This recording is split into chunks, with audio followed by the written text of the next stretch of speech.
Hello, everyone out there. And we're going live from Los Angeles, San Francisco, and Mexico. I'm Pi Ware, the director of Skin Deep, the Battle Over Morgellons. We've got Edward who appeared in the film, along with his brother, Dr. Brian Hu. Edward is currently in San Francisco and was working as senior counsel and data protection officer for TrustArc. And many of you may know Ginger Savely. Dr. Savely is a nurse practitioner who practices in Washington, D.C. She's also the first practitioner to really work with Morgellons patients and has seen more patients than anybody in the world. She's been treating Morgellons patients for 18 years and is the author of the book Morgellons, The Legitimization of a Disease. I'm just going to double check here, make sure we're live on Facebook as well, and we are, which is exciting. If you're joining us on Facebook Live, come on over to the link that's posted there, and you can ask questions on Crowdcast, where we are live and taking questions and watching the chat happen. Thank you guys, Edward and Dr. Savely, for joining me. It's my pleasure. My pleasure. Thank you for asking me. Right on. So today's the big launch. We came out on iTunes. We've launched on Google Play. We are on Amazon for DVDs and Blu-rays. And you may have noticed that there are where you can't download yet on Amazon, but that's going to be fixed soon. I've been talking with our distributor Gravitas Ventures, and there's just a couple of technical glitches, as there are always, especially here in the time of coronavirus, and those things will be fixed for you. And for those of you in Australia, if you're looking to watch the film, Vimeo on demand will be up soon, we hope. And that's the only place you can really watch an unrated film in Australia, apparently. And I think there's one more. PlayStation needs to be activated, but Xbox is up for those of you who enjoy the Microsoft gaming platform. So I don't know where to start. Maybe, Edward, you could sort of talk about your experience of having been in the film and having had Morgellons disease and sort of catch us up to where you are today. Yeah, sure. Happy to. Excuse me. And thanks again, Pi, for organizing this. It's great to see Dr. Savely again. I've seen her at a previous conference, and the Morgellons community is pretty tightly knit. So it's nice to run into friendly folks again. So let's see. I got Morgellons, or at least I became aware of it at around 2014. As far as anyone can tell, the original tick bite that occurred was from when I was actually maybe 4 or 5 years old, and had a lot of health problems growing up, but just kind of toughed them out until the really nasty, outwardly manifesting symptoms occurred. And that was, as so many of you in our virtual room know, a really difficult time trying to find help. And I think part of the reason that that Pi did want to have me join and participate in the documentary was the fact that my brother is a physician, and we had that same interaction that so many Morgellons patients have with their doctors, but intra-family. And he and I have been best friends for so long, and it really tore us apart in a way that nobody could have predicted. Participating in the documentary was something that I actually had great hesitation about for a while, and I talked to Pi for some time because, as many of us know, when you struggle with a disease that the greater community and the medical community considers to be entirely psychiatric in origin, you're really hyper aware of the fact that you're going to be exposed to ridicule. People are going to think things about you. And I'm generally a private person, but after having gotten to know Pi, to understand that he's a man of integrity, a vision, and has an incredibly generous heart, I decided it would be the right thing to do, particularly because I saw a film called Under Our Skin. It's a Lyme disease documentary, and there were some portrayals of people in that documentary who were really suffering, and I felt extremely inspired by it. And I thought, boy, if I could bring that kind of inspiration to other people who are suffering as badly as I am, then that would be the right thing to do. My tendency toward privacy be damned. It's just something that I have to do for folks out there. As we all know, it's something that's terrible to suffer through, even with medical help, but even worse without medical help. Where I am now, I'm doing really well. As was shown in the documentary, I went through a pretty intensive antibiotic and other pharmaceutical treatment with my nurse practitioner, Melissa McElroy, who's she's since married, and I can't remember her last name now, who's a I think it's Fessler. Yes, who I have only great things to say about. And after maybe about a year and a half of intensive treatment, which itself was not pleasant, I've had a full recovery, and as far as anyone can tell, I'm cured of it. No relapses or anything. I haven't had any kind of symptoms for the past few years, and have kind of kickstarted my career back up. I moved out of criminal litigation and into privacy law. So I'm at a good company now where I like the people, and my life is really restored. So what I'm hoping my participation in this film will do is to inspire others to go out there to seek medical help from professionals who know what they're doing, professionals like Dr. Savely, and to get their life restored and to become the best version of themselves and who they're meant to be. Right on. I'm so glad you're healthy again. That really, Thanks, Pi. it really warms my heart. Dr. Savely, tell us, if you would, about your experience in brief, because obviously you have so much experience, about encountering Morgellons disease, and then perhaps segue into your participation in the documentary. When I first started seeing Morgellons disease, I was treating Lyme disease and other tick-borne infections, and a certain subset told me that they were having these lesions and filaments, and I thought that was kind of interesting and different. And so when I discovered that some of them had this, I started thinking, well, I wonder if more do. So I started asking specifically my tick-borne disease patients if they had these symptoms, and many of them were very embarrassed to actually tell me they did.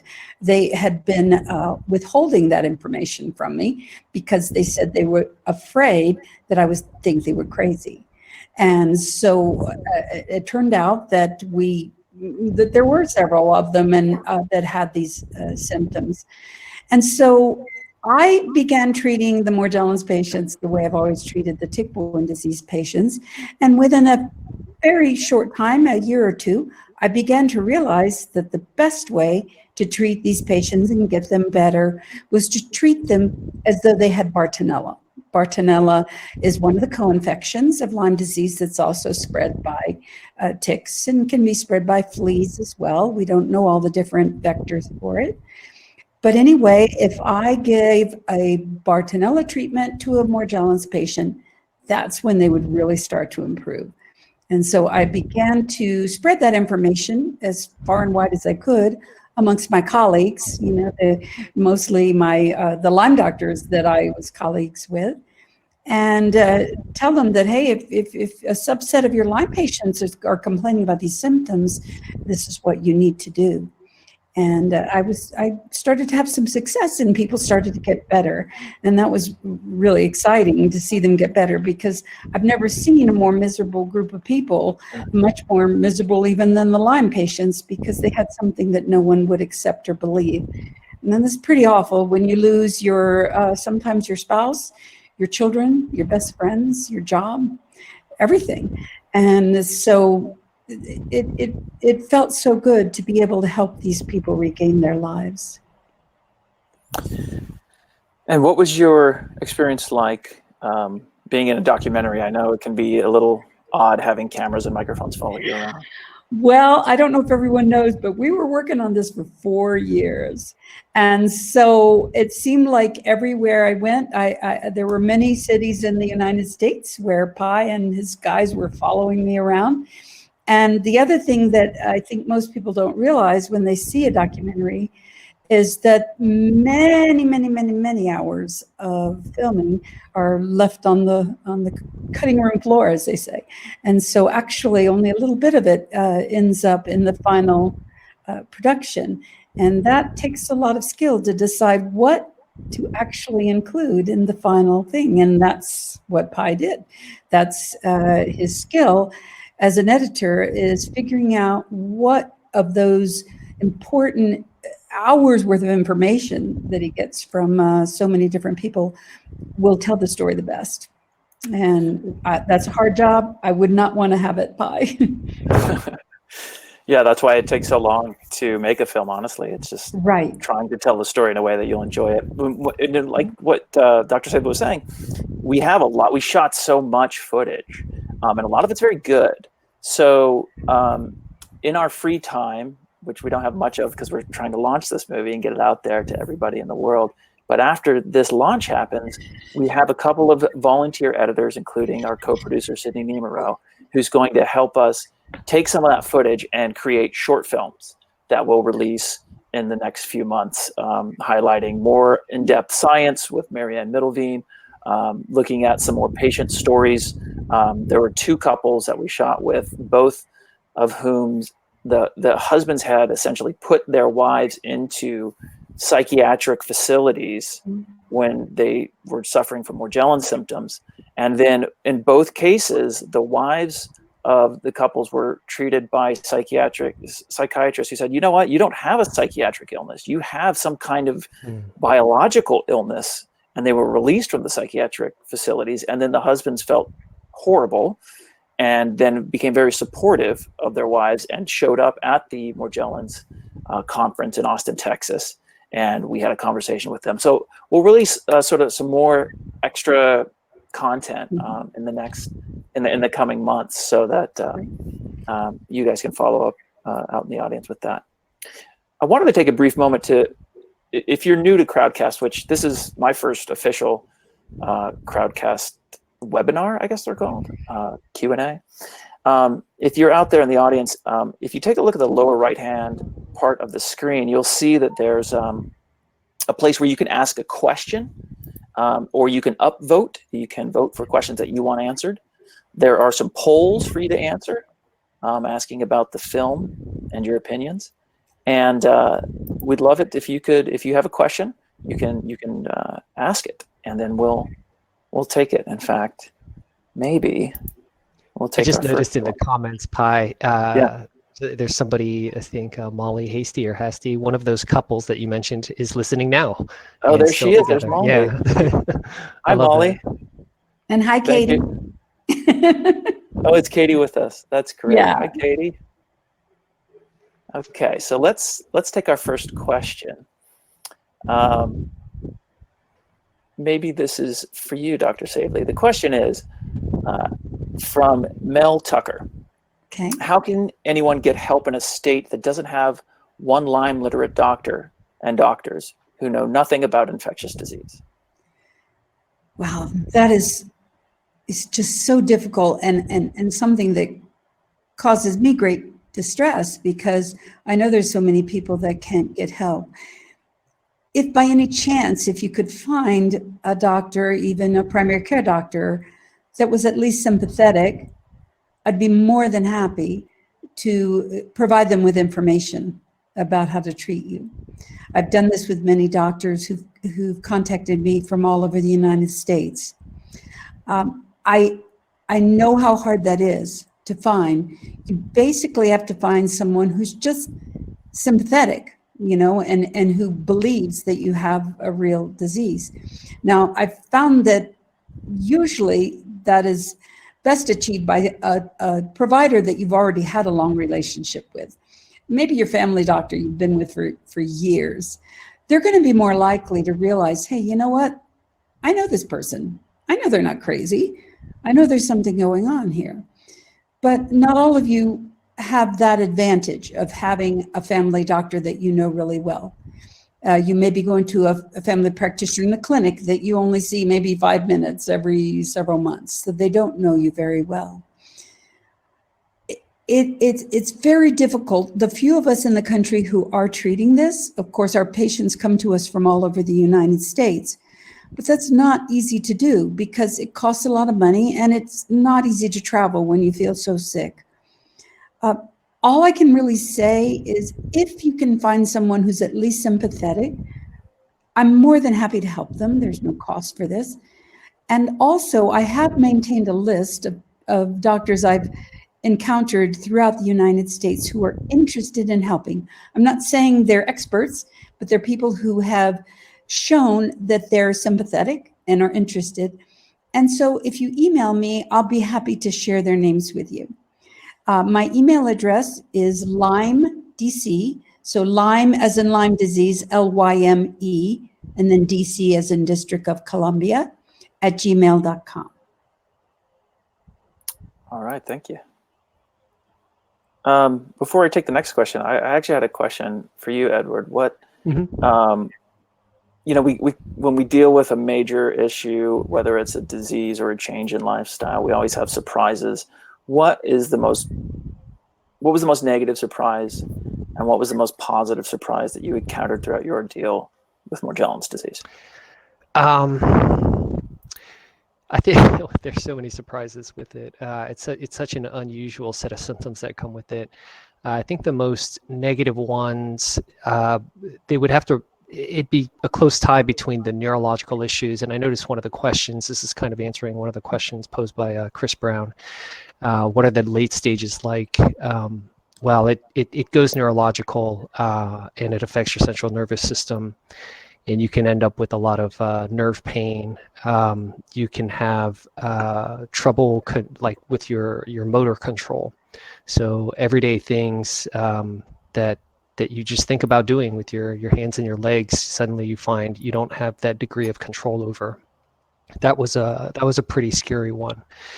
Some of the other negative surprises. So, you know, Morgellons affects skin everywhere on your body, and you don't really quite think about where skin is on your body until you go through something like this. I mean, there's skin in your throat, in your ears, and all of that's affected. So it can affect some incredibly painful and inconvenient places.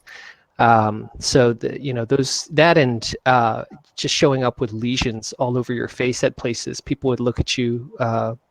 And I don't know what they were assuming, but it certainly wasn't good. A lot of people kept their distance, and I felt ostracized. What are the positive surprises? I'd say the most positive one, and it's one that was that I experienced through this film as well as elsewhere, but definitely through the film, was learning to connect with people on a substantive, compassionate level. So through Pi and through the other folks who worked on the documentary, I got put in touch with some incredible souls, some really compassionate, intelligent, humorous people. And it's taught me, or at a minimum reminded me, to keep connecting with people in that same way. That perspective change kind of carries over in some other ways too. So understanding and believing other people's stories, even if you're not in a place where you would normally, was important, because I realized I was asking people to believe my story, which, you know, all the outward objective evidence that they could find probably would convince them not to. That everybody's story is important. It is worth believing, that all of us as humans need validation in some way. Right on. Yeah. Taking a look at some other questions. Well, I'll take this one. This is from Mark Morgan. The question is, was Dr. Feldman happy with the film? And You know that. I haven't had a lot of conversation with him, but I had a couple of back and forth texts or Facebook messages. I can't remember which, but he said, we did a great job with the film, and it was fairly presented. And so I think he was happy with the film. I think he realizes that to a lot of folks, he may not be portrayed as the hero doctor. And But I think that's, somewhat in the eye of the beholder. So that's kind of it's a short answer. I think so is really the short answer there. Because most of us kind of think he comes across looking pretty awful. But so it's really nice to know that he kind of thinks it was fair and balanced. But, that's just our viewpoint on it. Yeah. Let's take another question. There's one let's see here. Let me try and find it. It's about the organization, and are there any organizations? Oh, here's one. What are the next steps? And this comes from Katie Washburn. What are the next steps to get the disease recognized by the CDC? Is that where we need to start? People who are suffering, myself included, although mildly now, the heroic doctors, nurses, and naturopaths, et cetera, first need immediate dignity and respect. Treatment second and quickly before it becomes chronic. I've been able to work for 3 years. It still causes me to be late, look bad, and rarely have missed days at work. What if I got COVID-19 and had to explain the disease in my treatment? Yeah, that's a lot to unpack there. Let me start in the beginning. What are the next steps to get this disease recognized by the CDC? I can kind of set it up. I don't know really the answer there, but I know that if you watch the film, explained in the film is how the CDC defined the population that they studied incorrectly and did not define Morgellons disease by fibers embedded in the skin, which for Dr. Savely and Marianne Middleveen and Randy Wymore and Mary Leitow, who coined the term Morgellons disease, for everybody who is involved in the origins of Morgellons disease and have dedicated their life to it, all agree that is the one thing that defines Morgellons disease, is the embedded fibers in the skin, the fibers coming out of the epidermis or from inside the body.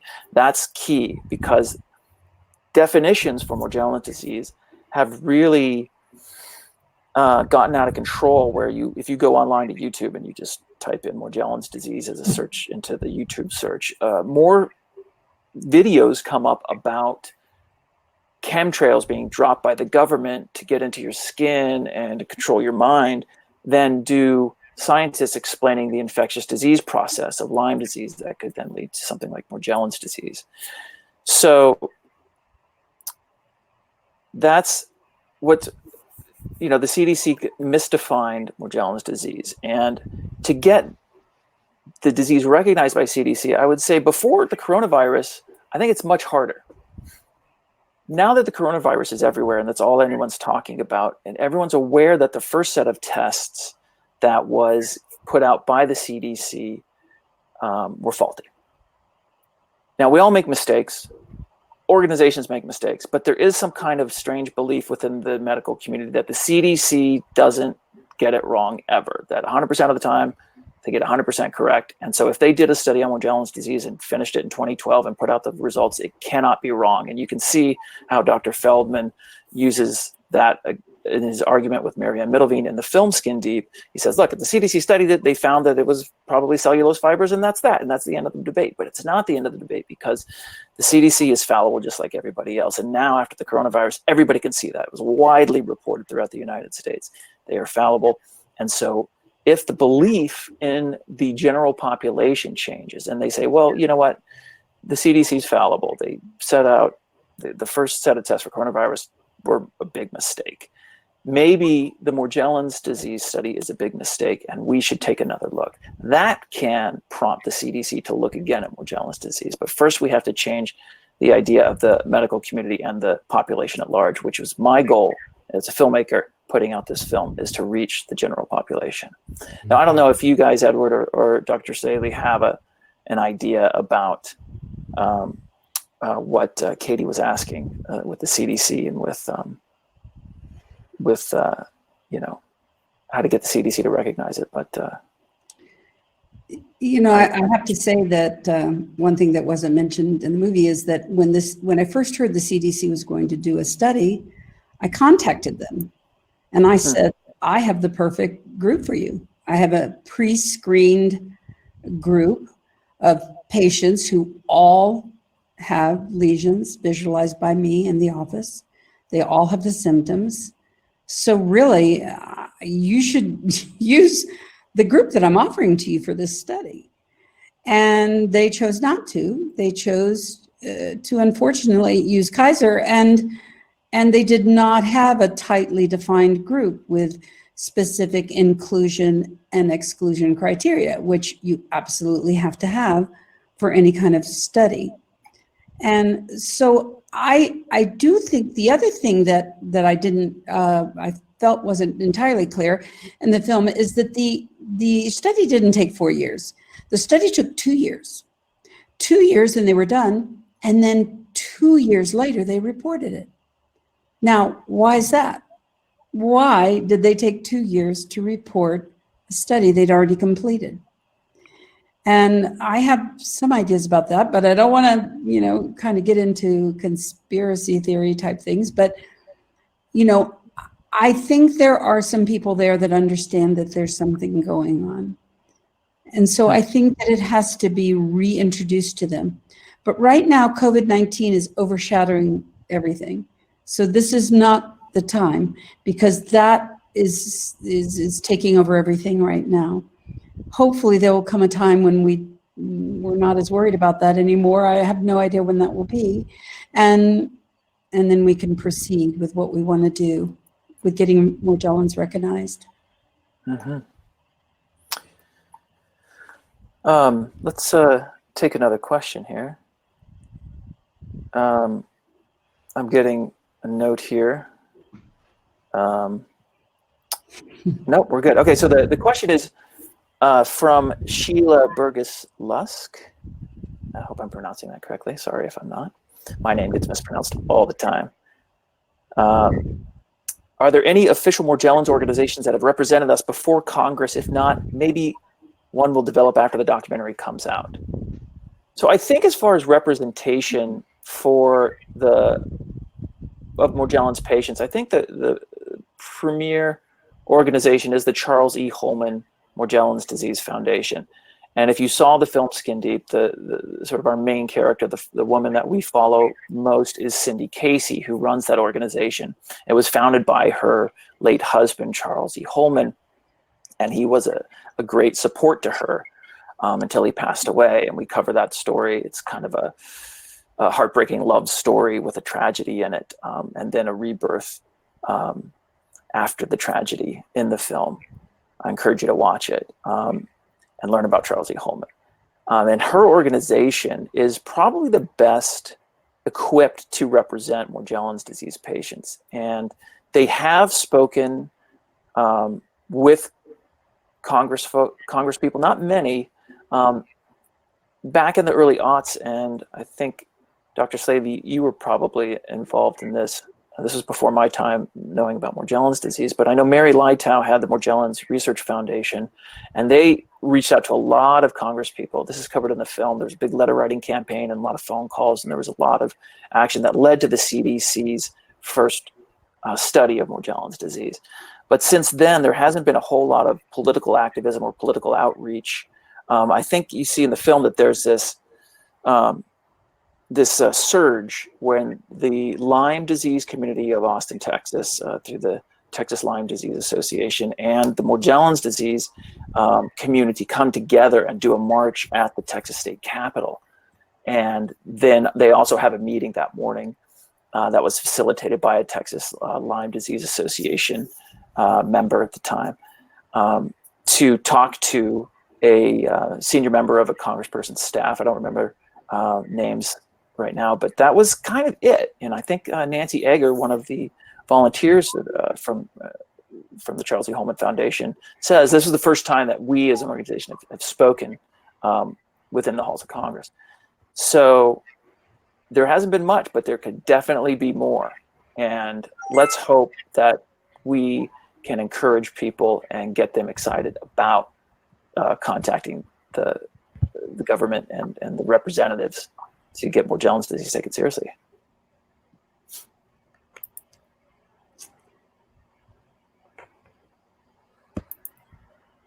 All right. Here's a question.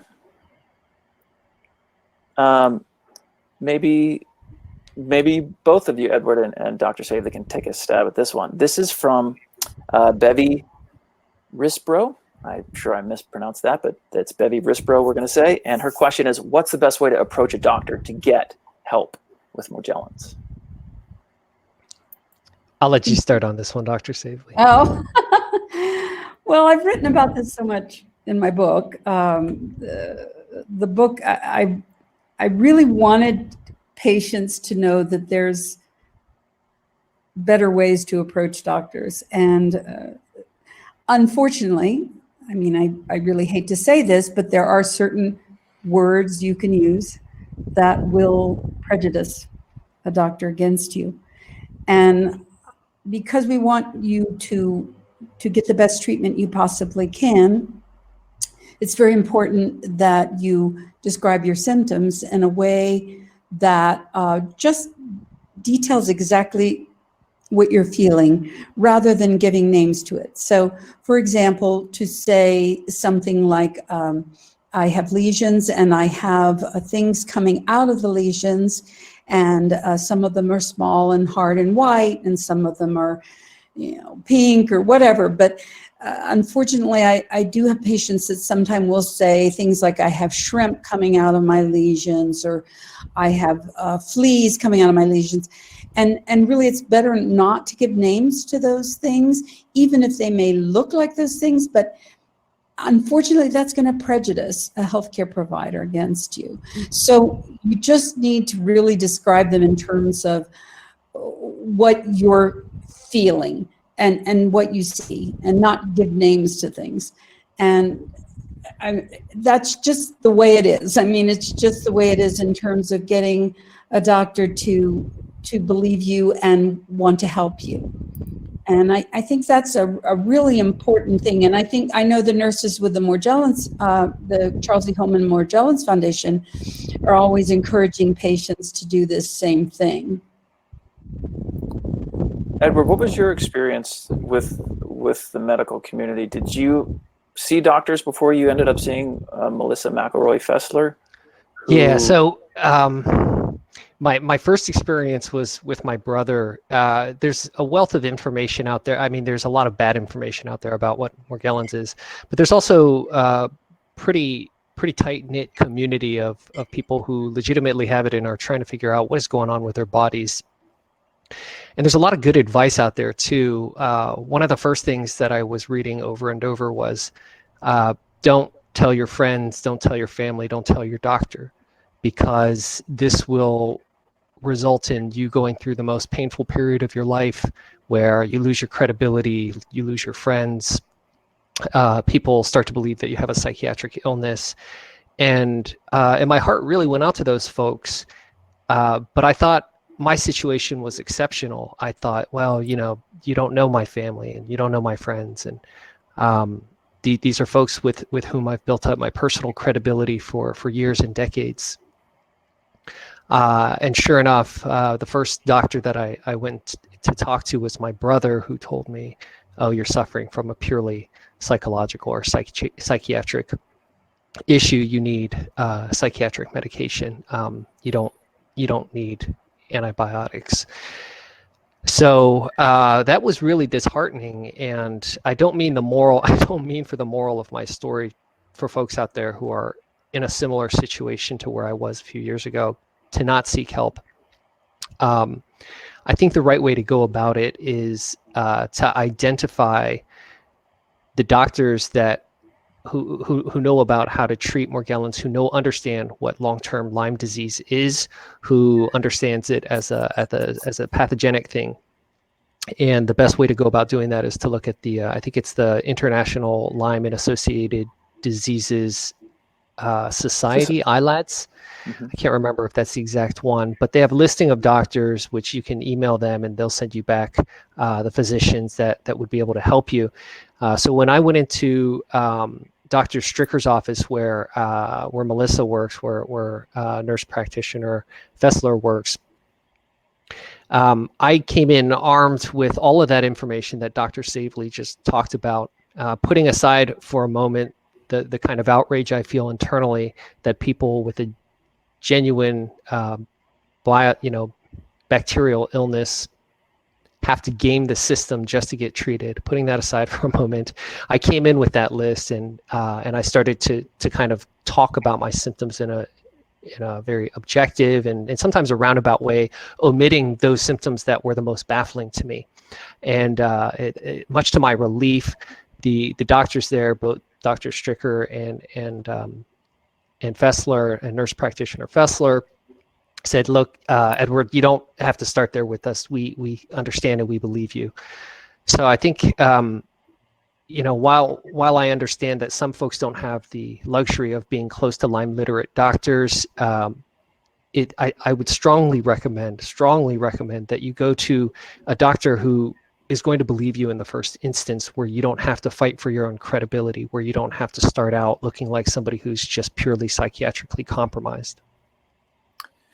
And just to add to your resource that you mentioned, ilads.org, there is LymeDisease.org for those of you out here seeking a Lyme literate doctor. And what Lyme literate means, and correct me if I'm wrong, Dr. Savely, is that a doctor who's been trained to understand that Lyme disease isn't always solved with 2 weeks of antibiotics, and that the symptoms can persist and be complicated, and it's not easy to treat and easy to cure. Right. And also that it can affect everybody's system, because a lot of people think of Lyme disease as, joint pain, period. And there's so much more, it can affect every system of the body. And I find that my Lyme patients will often present, I think if my Lyme patients were sitting together in a waiting room and they started talking amongst each other, they would be very shocked to find that they all have the same diagnosis, because they have very different symptoms. For some people, it's mainly a GI presentation, gastrointestinal. For other people, it's more pain in the joints and the muscles. Other people have no pain at all. They just have fatigue and extreme cognitive disturbances. So it just goes on and on the list, and it's amazing how different people present. And I think that is something that's not very well understood by the general public, and not even by most doctors, primary care doctors. Well, that takes us to the next question, and this is submitted by Carla Matthews, who asks, do you feel Morgellons progresses in stages like Lyme disease does? Do you feel someone who first showed symptoms 10 years ago will always live through the hell the disease creates in your life? I thought Edward looked like he wanted to say something. I'm sorry, but I mean, yes, but it can't be really clearly divided into stages, because actually you can't do that with Lyme disease either. Really, it's just so subtle and it's so gradual, and you can't really, when I first began treating Lyme disease 20 years ago, people talked about first stage Lyme, second stage Lyme, third stage Lyme. And the more I've done this, the more I realize, you can't really do that, because it's all a big blur. You can't specifically say first, second, and third stage Lyme. And so, yes, people do continually get worse, and gradually certain things start to happen. It starts to affect them mentally and cognitively, certainly over time. And I think that with Morgellons patients, it is true that they do start to have more psychiatric kind of symptoms. Not to say for 1 minute that this is a psychiatric disease. I'm just saying that the physical disease itself can cause those symptoms. Like, for example, we know that Bartonella, for example, that is an infection spread by ticks, can cause people to have tremendous anxiety, panic attacks, other psychiatric diseases. So it's clear that many bacterial infections and other kind of infections can cause different psychological symptoms. And that's, I believe, what we have with Morgellons disease. When we do have people that are, as the longer they have it, they do become a little bit more obsessive compulsive about the symptoms. But as I always say to other doctors, I would too. Who wouldn't? I mean, it's only natural to become that way when something's taking over your body. So it's totally understandable that these things would happen, both from the standpoint of just the situation, but also something's going on, an infection, and it's probably getting into the brain, and that's why there are these neurocognitive kind of symptoms with this. I found that fascinating, and sort of the key complexity to Morgellons disease, where, you can have psychological symptoms that are caused by a biological source. So you can, to put it in layman's terms, you could act crazy because you're physically sick, right? So, and that happens all across. I mean, you hear about people with brain tumors whose behavior changes and whose manner becomes odd. And obviously, they're, like you say, with Bartonella has that. Meningitis, bacterial and viral meningitis will make you think and act differently. Syphilis, right? Another spirochetal infection, similar to Lyme in that way, in that they're both spirochetal bacteria that cause the infection. The tertiary stage, the third stage of syphilis, is when the infection gets into your brain. And like Al Capone of years ago, you start doing very odd things. He used to fish in his swimming pool where there were no fish because his mind was affected by the disease. So it's actually very common and even if you just think about your own self, like in the past 10 years when you had the flu, were you thinking correctly the whole time when you were in bed? Like I can't put things together very well when I have the flu. It's the mind-body connection is very strong, and particularly strong when an infection gets into your brain.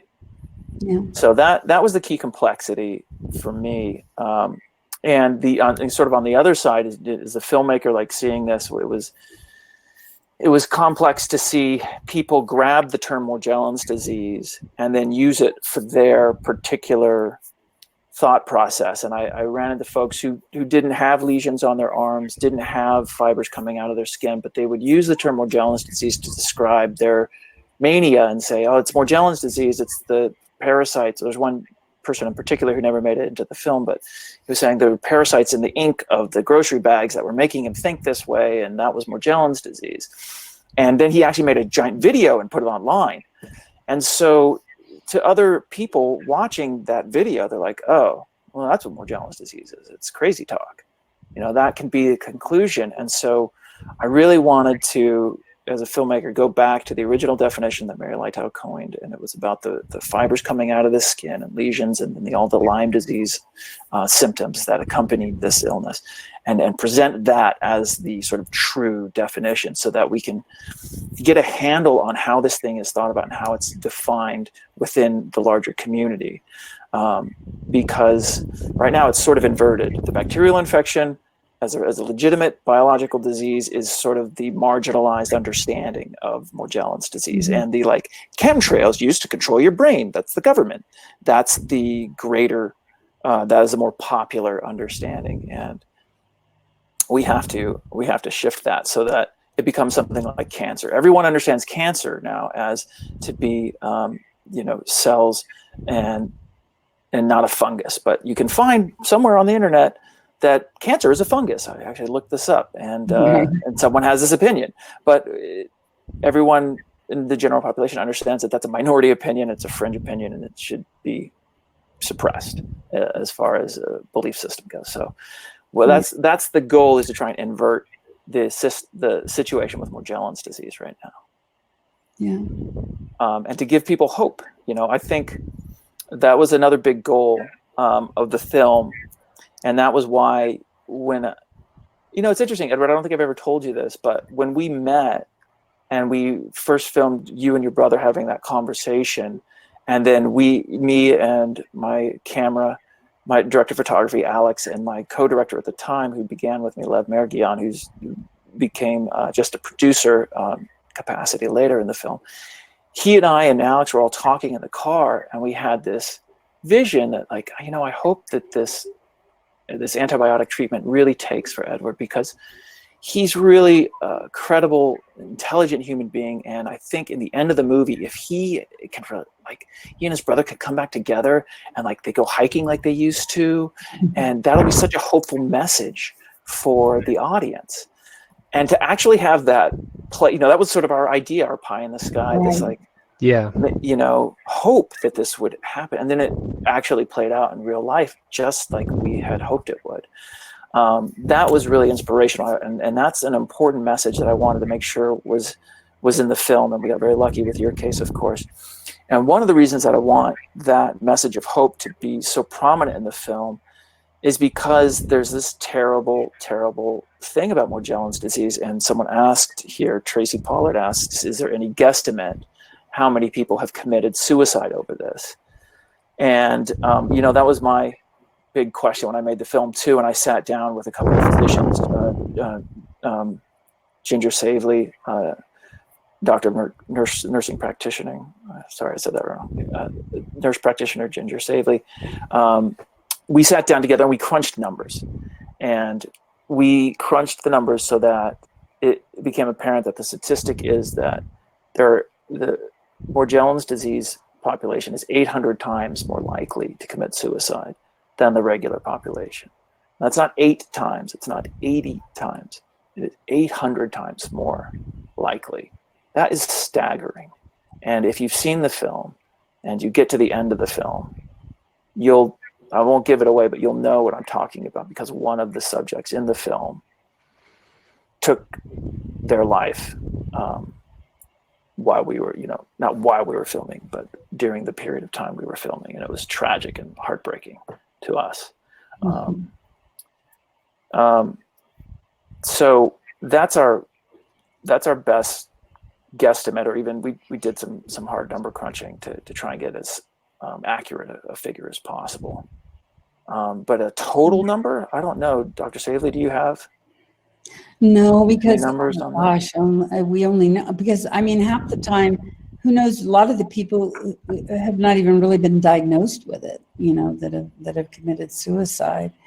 And also, some of my patients who apparently committed suicide, I'm not even sure whether it was accidental or not, because many of times my patients who have died in unusual circumstances, what was happening more was that they were just desperately seeking some relief from their symptoms.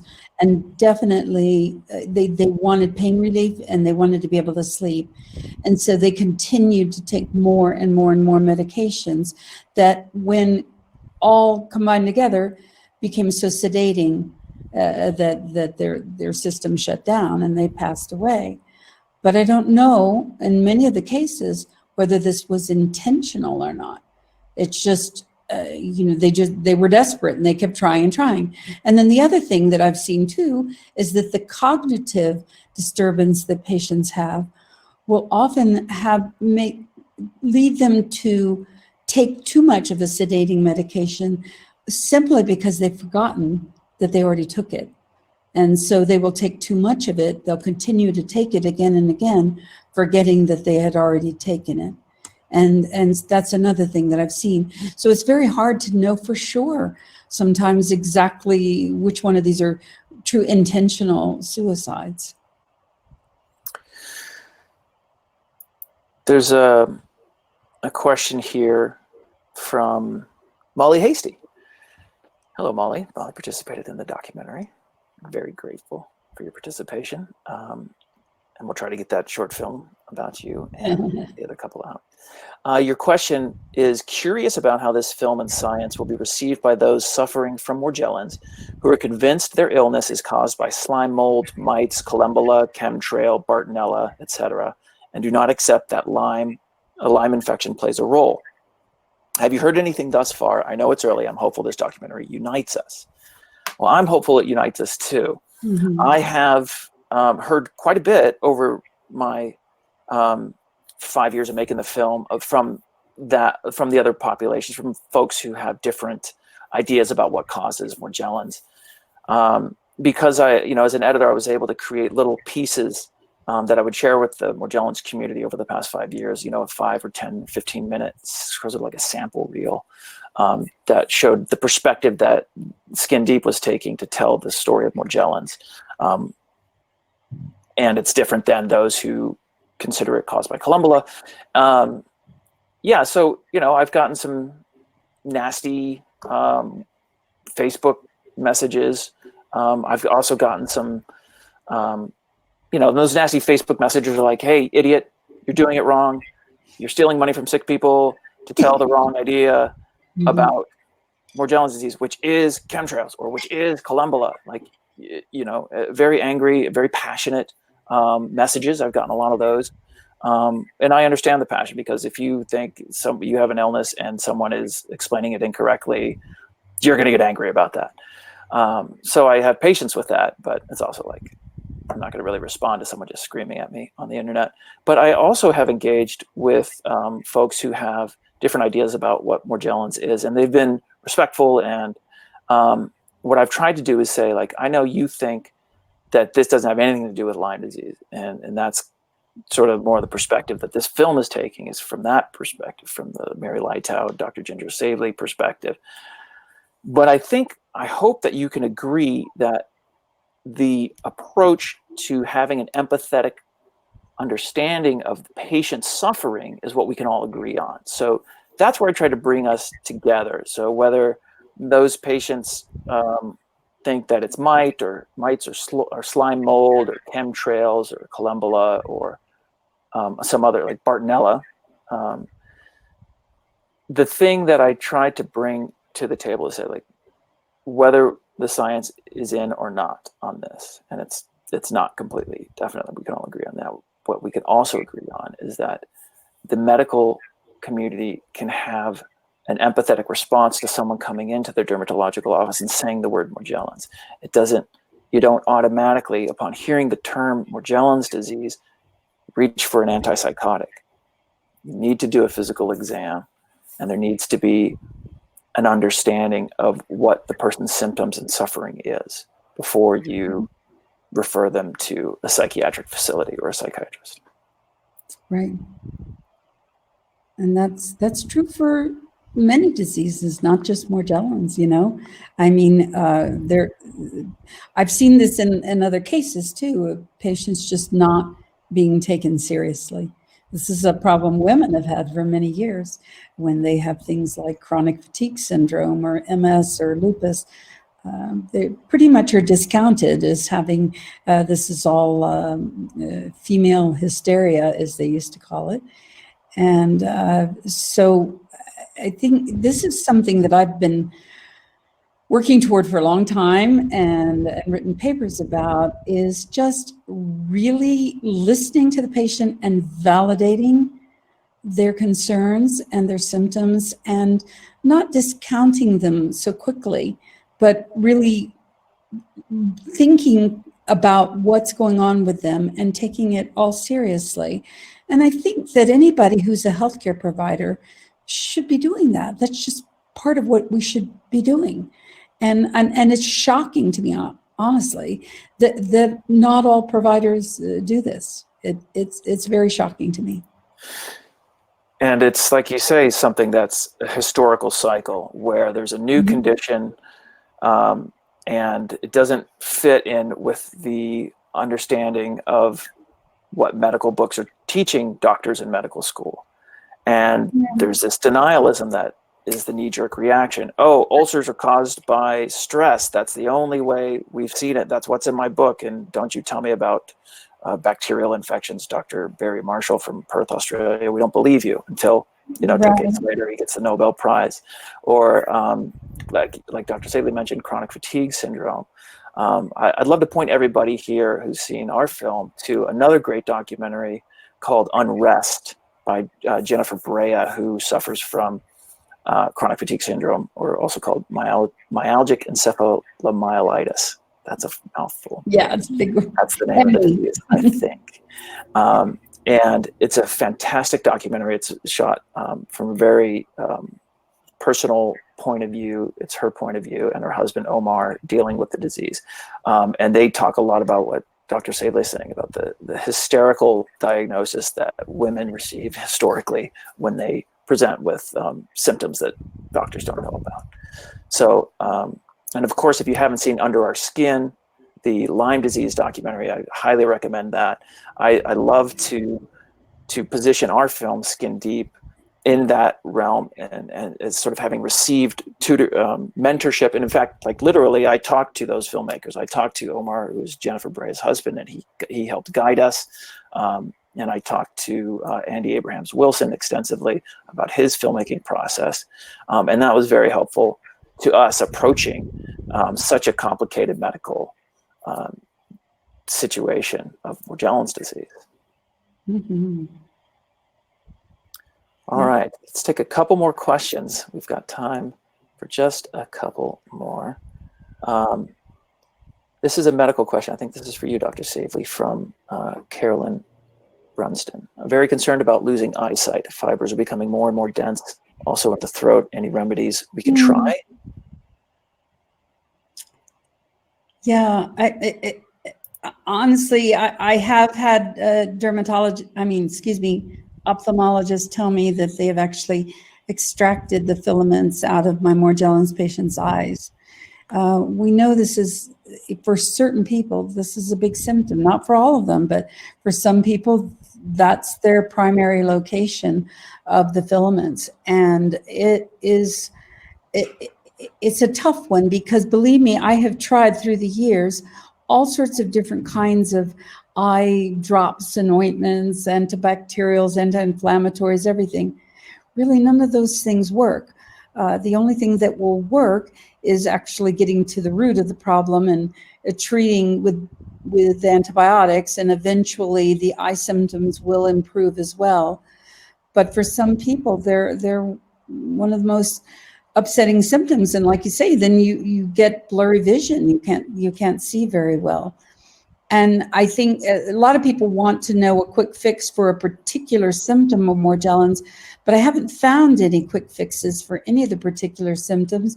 It's all about just treating with antibiotics, and then eventually all of those different symptoms get better. Yeah, that was my experience, definitely. I was one of those people that unfortunately had fibers coming out of their eyes in the later stages, and that was a real low point when some of as far as I could tell, I'm a lawyer, I'm not a doctor, so it looked like some fiber came out of my eye. I couldn't tell if it was from under the eyelid or out of the cornea itself, but it had, because the fibers are so tough and they're under some strain, they tend to have appear motile, but it had actually cut some of the skin on my cornea, which had like fallen down, and I couldn't see out of that eye for a period, and I just lost it. I mean, that's when, I didn't have any friends or family that was talking to me. I was pretty sure I was going blind. I was pretty sure I was getting dementia as a result of the brain infection. If you're at that stage, go get help. Go talk to a doctor who will put you on a strong course of rotating antibiotics for a long period of time. It does help. It took some time for it to affect all of the symptoms, just like Dr. Stapley is saying, but it does. And I haven't had those symptoms in a number of years. My eyesight is back to the normal crappy eyesight I've always had, but it did go back to what it was before. Edward, there's a question for you from Katie Youssef. Hello, Katie. If you're comfortable, can you give a quick update on how your brother feels about Morgellons disease now? That's a good question. We've talked about it. As you saw in the film, we went on like that hike and we had a long discussion about it. I think he understands now that it's, bacterial, pathogenic in origin. I know he feels a good deal of regret for how he approached me and how he thought of other Morgellons patients. And just as an indication, so when we did the film premiere at the Awareness Film Festival in Los Angeles late last year, Pi had invited both of us to be in the question and answer session, which I thought was a great idea. And I asked my brother, and he was really hesitant because he's coming out as he was a doctor in the film who didn't believe and who had sort of ignored his own brother's urgings to examine him, and so he was very reluctant. And he shared that with me, and then he just stopped and he just said, he calls me Ed. Everyone else calls me Edward, but he goes, Ed, is it important to you? And I was like, yeah, it is. And he was like, okay, I'm gonna do it, but if everybody just yells at me for like more than half an hour, I might have to like go. As it turns out, I think his story is as important as anyone's in the film, in that we're showing somebody who goes from believing one thing to understanding the facts, understanding the suffering, understanding that his original diagnosis is a diagnosis of exclusion. And this is why it sometimes upsets me, that physicians will go automatically to the psychiatric and just say it's entirely mental, is that psychosis and delusions, you have to exclude other physiological factors before you can say it's entirely in the mind. And so that he did go through that that process of reinforcing the importance of why you need to do that with psychiatric illnesses. So I think he's feeling a lot better after having gone through the question and answer, and having understood that when people watch the film, they see him as a character and a person who grows through the film as much as anyone in it. And they didn't yell at him for 30 minutes. No, they were really quite nice. Yeah. So there's a lot of questions that we're not going to have time to get to, as we've only got an hour that we're wrapping up here. So before we take the final questions, I just wanted to say to everybody out there in the audience who've joined us, thank you for joining us. And we have 2 more question and answer sessions, one on Thursday that Edward will be at, and one on Friday. Cindy Casey will be at both Fridays and Thursdays. Harry Quinn Schoen will be at Fridays, and Marianne Middleveen, the researcher, will be on Thursday's Q&A. So join us again. If you didn't get your question answered, toss it out again. Maybe it'll get upvoted and we'll have enough time to answer it there. But I did sort of want to end on the real basic questions, 2 of them that I think are important, Dr. Savely, which is Morgellons disease contagious, and what is causing Morgellons? Big ones, huh? Oh, wow. Well, first of all, we haven't seemed to be contagious through casual contact. So the person sitting next to you on the bus, is not going to catch it from you. We don't know exactly how it is transferred, but it seems to need to get under the skin. And so that's why so often the whole thing starts with either a bite from some kind of a vector, or a thorn stick or a splinter stick, or something has to get underneath the skin into the bloodstream. So just through casual contact, no. And we've had certainly many patients who've been married and they're still sleeping together, and they never, the one who has it never transfers it to the other one. So I think a lot too has to do with the immune status of the person who catches it, because you may be more immune susceptible than your partner or your friend or whatever, and so they may not get it from you. I think, what did you say the second one? What causes Morgellons? That's the biggest question of all, right? Exactly. Wow. Okay. Well, I'm not trying to sell things here, but you probably should read my book, and that might help explain some of it. It's hard to sum it all up, but for some reason there appears to be some sort of infection that is misdirecting the cells to produce the wrong thing in the wrong place in the wrong quantity in the wrong time. And so although there are cells that are supposed to produce keratin, for example, at the end of your fingers, they're supposed to produce keratin to produce your fingernails. But a cell on your upper arm, for example, is not supposed to be producing this. And so what's going on here? Why is this happening? Well, that's the question. What has happened, what kind of infection has happened to somehow misdirect cells to do things at the wrong place in the wrong time.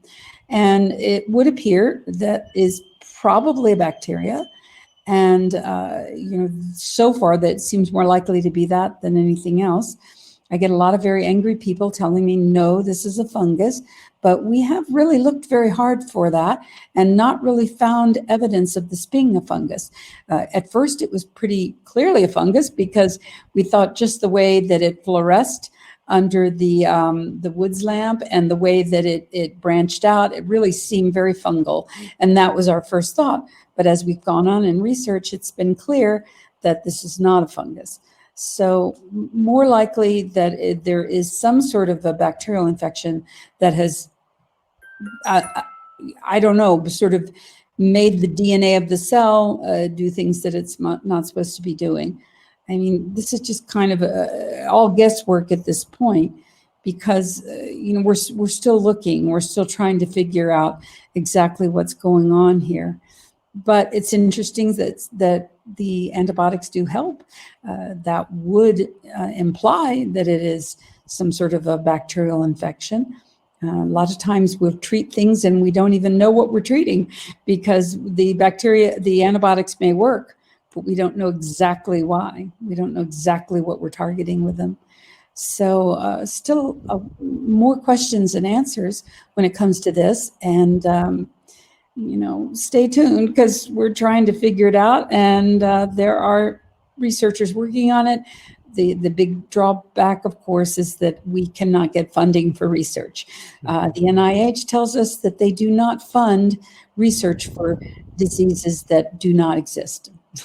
So where do you go from there, right? So, yeah, well, existence is a belief, and if we could change the belief, then yeah, it's in existence. So let's all do our best to bring awareness of Morgellons disease to social media as we're all here stuck in our homes with coronavirus rampant.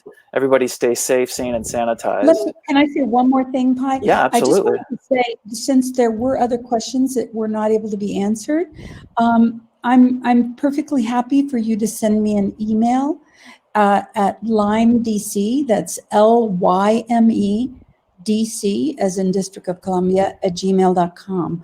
So if you, your question did not get answered today, please send me an email and I'll be happy to get back to you as soon as I can. Well, thank you, Dr. Savely, for joining us.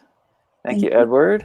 Thanks, Pi. And thanks to everybody out in the virtual audience. I hope this was informative and a little bit fun. And I appreciate you supporting the film. All right. Thank you. See you guys soon. Take care, everyone. All right, Stay take safe. care. Bye. Bye-bye. Bye.